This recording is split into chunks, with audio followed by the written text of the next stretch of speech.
मृत्यु सम्राट दक्ष प्रजापति के अनुचर हैं। हम स्वयं जिस घटना के और जिस परिणाम के इच्छुक होते हैं, वो घटना उसी प्रकार घटती है। किंतु जो सत्य है, किंतु परंतु जैसे शब्दों से मृत्यु सम्राट दक्ष प्रजापति को घृणा है। महारानी वीरणी, मृत्यु सम्राट दक्ष प्रजापति से बात करते समय क्या तुम इन शब्दों को नहीं अलग रख सकती? क्या तुम्हारे पिता ने तुम्हें शब्दों का उचित ज्ञान प्रदान नहीं किया? आप हर उचित अनुचित बात में मेरे आदरणीय पिताश्री को क्यों ले आते हैं? आपको ये शोभा नहीं देता स्वामी। मत भूलो महारानी, तुम इस समय पृथ्वी सम्राट प्रजापति दक्ष के सम्मुख खड़ी हो।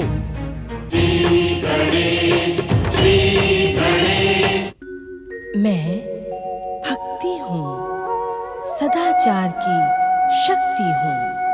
मैं भक्ति हूँ, मैं पूजा हूँ, भक्ति की प्रथम पंक्ति हूँ।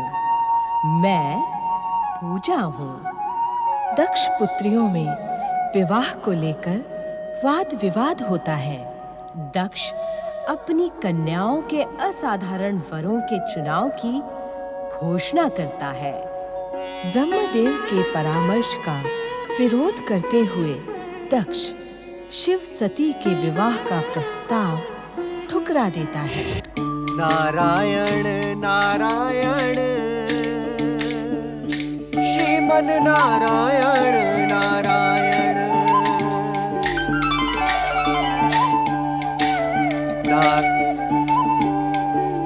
अरे ब्रह्म ज्योति! हे परमपिता, हे परमपिता, जब सौभाग्यवश मुझे आपकी इस पवित्र ज्योति के दर्शन हो ही गए हैं, तो कृपा कर अपने महान दर्शन देकर मुझे कृतार्थ करें परमपिता, मुझे कृतार्थ करें।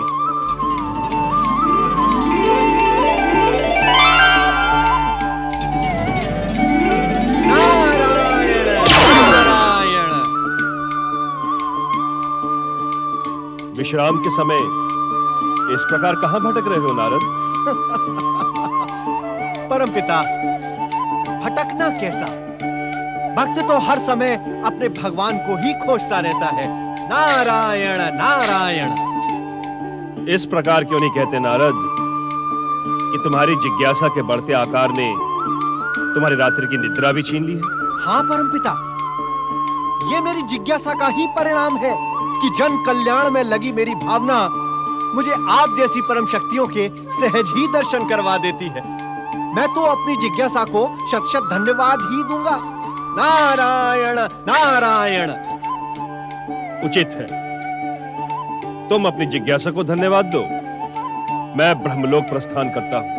परमपिता, जब सौभाग्य से मुझे आपके दर्शन मिल ही गए हैं, तो मेरी जिज्ञासा का शमन करते हुए मुझे इतना भी बता दें कि आप आ कहां से रहे हैं?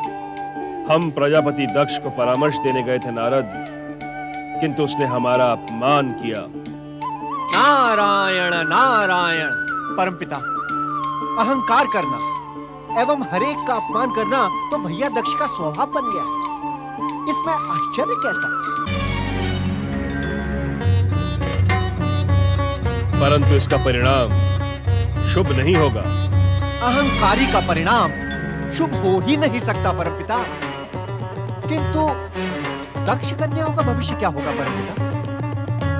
तुम्हारी जिज्ञासा ने प्रश्न बनना आरंभ कर दिया है, तो सुनो नारद। अपनी दिव्य दृष्टि से दक्ष कन्याओं का भविष्य देखकर हम स्वयं चकित हैं। नारायण नारायण। परंतु ये समय उस भविष्य को बताने के लिए अनुचित है। केवल इतना जान लो, महादेव शिव और प्रजापति कश्यप ऋषि प्रजापति दक्ष की जामाता बनेंगे।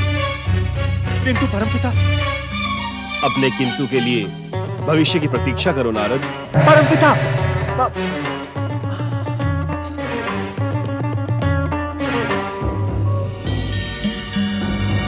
नारायण नारायण।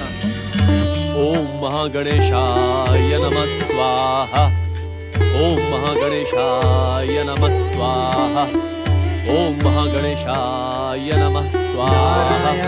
नारायण नारायण श्रीमन्नारायण नारायण नारायण।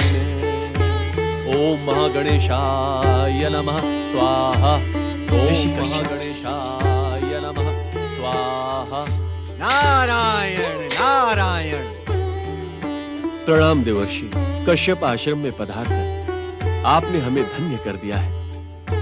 आपका स्वागत है देवर्षि। आपने यहां पधारकर मेरे सौभाग्य में वृद्धि की है देवर्षि। ऋषिवर, जिस पर परम देव श्री महागणेश की कृपा दृष्टि हो, उसके सौभाग्य में भला ये नारद नारायण नारायण क्या वृद्धि कर सकता है। ऋषिवर, श्री महागणेश तो प्रथम पूज्य, रिद्धि सिद्धि एवं सौभाग्य के दाता है। देवर्षि, आपके देव ज्ञान के सम्मुख कश्यप शून्य है। आप आदेश दें, मैं आपका क्या प्रिय कर सकता हूं। ऋषिवर, क्या आप अपने विवाह के संबंध में परमपिता ब्रह्मा जी की भविष्यवाणी से अपरिचित हैं? परिचय का प्रश्न तो तब उठता है देवर्षि, जब हम अपने विवाह के संबंध में इच्छुक हो। नारायण नारायण। अर्थात ऋषिवर, आप भी एक भक्त अपने संबंधों को लेकर चिंतित क्यों हो देवर्षि? श्री महागणेश जी की जो इच्छा होगी उसे ही हम उनका प्रसाद समझकर स्वीकार कर लेंगे।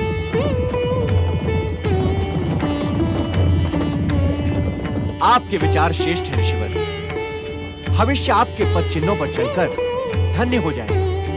नारायण नारायण।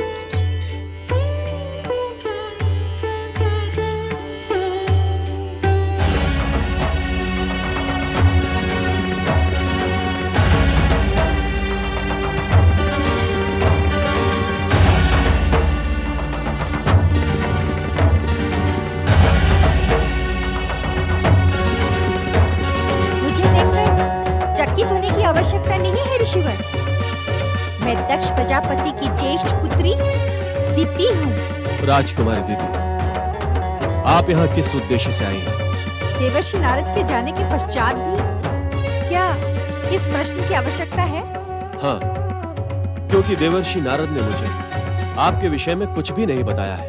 आश्चर्य, किंतु देवर्षि नारद का स्वभाव तो ऐसा नहीं है। ऋषिवर, परमपिता ब्रह्मा जी की भविष्यवाणी के अनुसार आप मेरे पति होंगे। इसी कारण मैं आपकी महानता की परीक्षा लेने आई हूँ। किंतु ये अनुचित है। अनुचित? क्या अनुचित है ऋषिवर? बिना माता पिता की अनुमति किसी भी कन्या को पर पुरुष के समीप जाना नीति और मर्यादा के विरुद्ध है। आपको इस बात का ज्ञान कैसे है कि मैं माता पिता की अनुमति के बिना यहाँ आई हूँ? आपके माता पिता आपको इस प्रकार यहाँ आने की अनुमति कदापि न देंगे। आपका नैतिक ज्ञान तो मेरी योग्य है, किंतु आपका व्यवहारिक ज्ञान? अर्थात आप इस सत्य से अनभिज्ञ तो नहीं कि मैं इस पृथ्वी के स्वामी दक्ष प्रजापति की पुत्री हूँ। इसी कारण आप मेरे पिता के अधीन हैं। आपको मेरे स्वाभिमान पर ठेस पहुंचाने का कोई अधिकार नहीं है। और आपको मेरी परीक्षा लेने का अधिकार है? निस्संदेह, जिस प्रकार आप मेरे पिता के अधीन हैं, उसी प्रकार आप मेरे भी अधीन हैं। मैं दक्ष प्रजापति की पुत्री हूँ, ज्येष्ठ पुत्री। अधिकारों की दुहाई न दे राजकुमारी दिति, क्योंकि एक ऋषि की परीक्षा लेने का अधिकार आपके पिता को भी नहीं है। ऋषिवर, उत्तेजित न हो राजकुमारी। मैं जो कुछ भी कह रहा हूँ सत्य के आधार पर कह रहा हूँ। तो क्या आप मेरी और मेरे पिता की महानता को अस्वीकार करते हैं? एक व्यक्ति की दृष्टि से तो मैं दक्ष प्रजापति की योग्यता स्वीकार कर सकता हूँ, किंतु एक ऋषि की दृष्टि से न तो तुम्हारी कोई महानता है और न ही तुम्हारे पिता दक्ष प्रजापति की। ऋषिवर, मैं आपको अपनी महानता स्वीकार करने पर विवश कर दूंगी।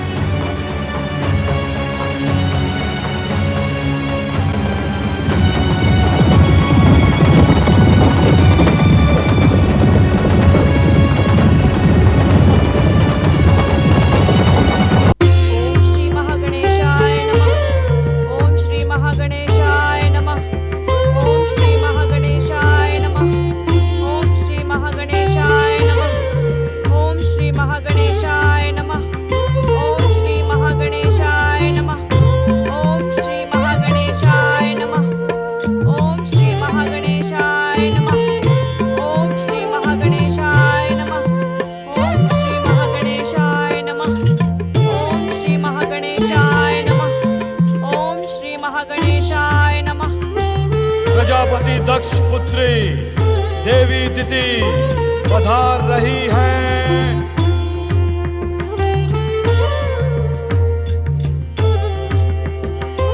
मुझे आप दोनों से कुछ कहना है। अवश्य कहो पुत्री। आपको मेरा विवाह ऋषि कश्यप प्रजापति के साथ करना होगा।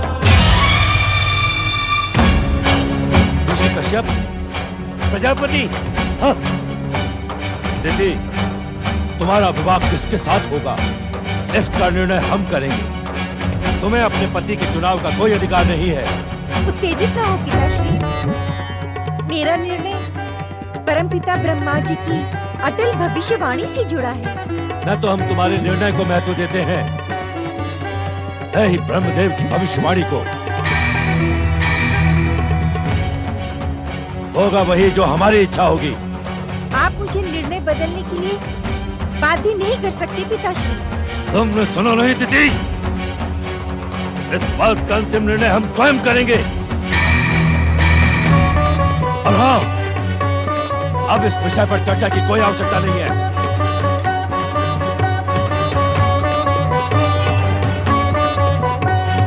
वे तुम्हारे पिता है दीदी। उनके सम्मान का ध्यान तुम्हें रखना चाहिए। मैं उनकी पुत्री हूँ। उन्हें मेरे कल्याण की चिंता करनी चाहिए। वे जो निर्णय ले उसी में तुम्हारा कल्याण है। मुझे किसी पर विश्वास नहीं है। किंतु इस प्रकार तुम्हें अकेले निर्णय लेने का भी कोई अधिकार नहीं है। जो प्रश्न मेरे भविष्य से जुड़ा है उसकी चिंता करने की अनुमति भला मुझे क्यों नहीं है? ये हमारी परंपरा नहीं है। मुझे परंपराएं तोड़ने में आनंद आता है माताश्री। किंतु ये अनुचित है। क्या अनुचित है और क्या उचित, ये मैं भली भांति जानती हूँ। दीदी, मैं अपना निर्णय किसी भी मूल्य पर नहीं बदलूंगी। कश्यप ऋषि के साथ विवाह करके मैं उनका अभिमान खंडित करूंगी और अपनी महानता सिद्ध करूंगी।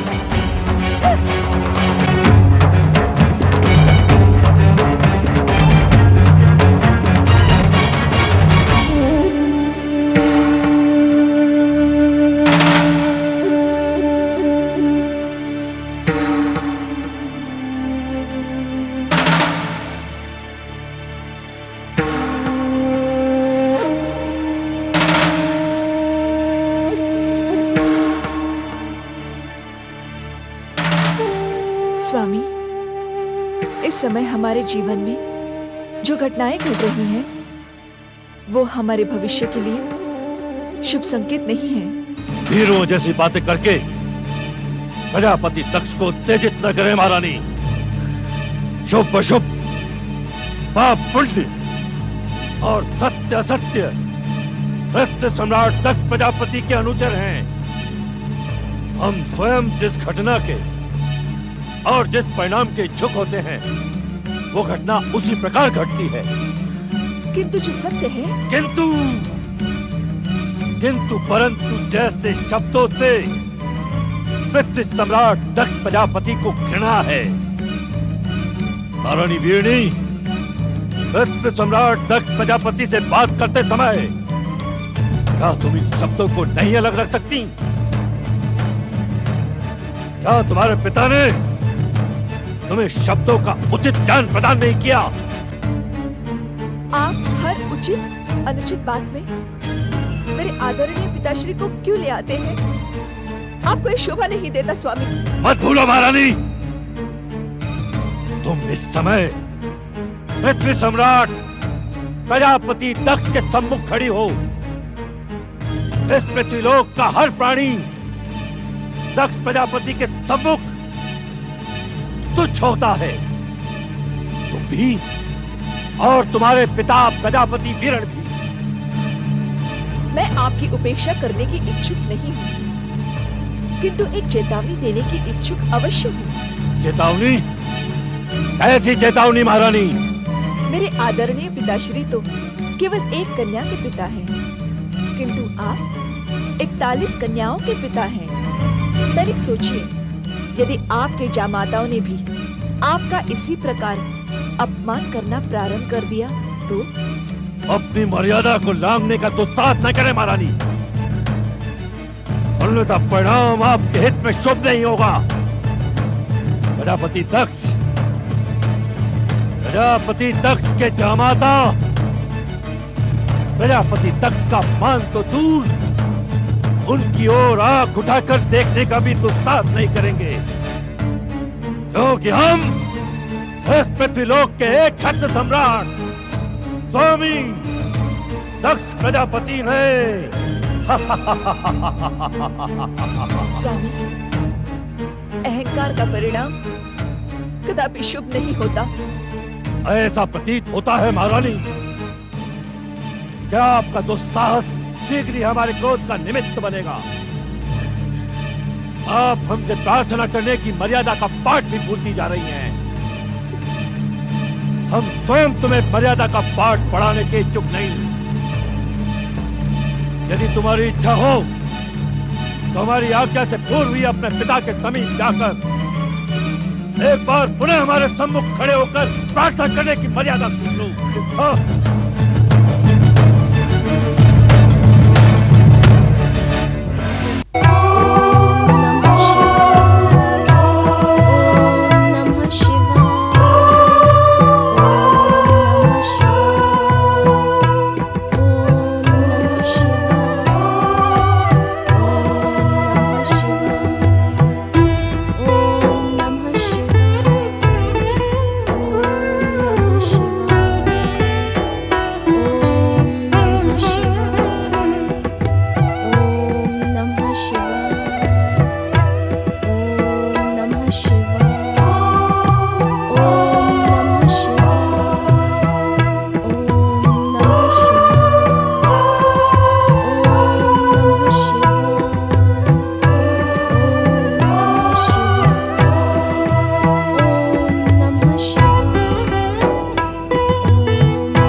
मुझे तुमसे ऐसी अपेक्षा नहीं थी।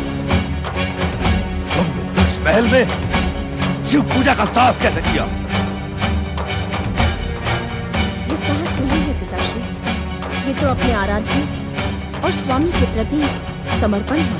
हाँ, समर्पित होने के लिए तुझे वो नंद धड़ंग औगड़ शिव मिला है?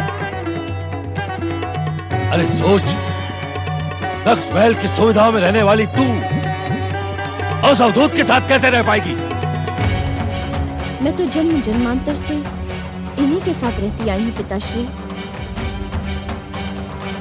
इस संसार की समस्त सुख सुविधाएं विश्वेश्वर शिव की एक क्षण की समीपता के सम्मुख शून्य है। तेरी बुद्धि भ्रमित हो गई है, जो उस नंग धड़ंग त्रिशूलधारी की महानता का असत्य बखान कर रही है। सावधान पिताश्री, आपकी दुर्भावना आपके दुर्भाग्य का कारण भी बन सकती है। क्या? मेरी पुत्री होकर मुझे ही चेतावनी देने का दुस्साहस करती है? मैं शिवलिंग को ही उठाकर फेंक देता हूँ। शिव, तूने दक्ष प्रजापति का अपमान करने का दुस्साहस किया है। मैं प्रतिज्ञा करता हूँ कि एक दिन तेरा घोर अपमान करूंगा, घोर अपमान, और तेरा विवाह शिव से कदापि नहीं होगा। हाँ।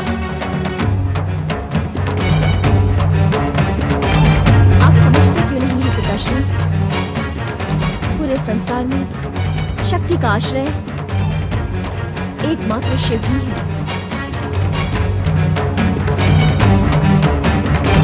ओम नमः शिवाय, ओम नमः शिवाय।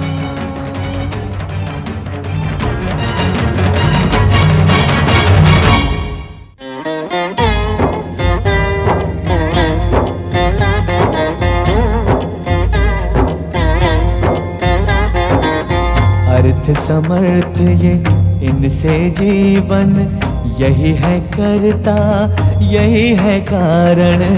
अर्थ समर्थ ये इनसे जीवन, यही है करता यही है कारण। सारे जगत के भाग्य विधाता, दुख हरता ये है सुखदाता।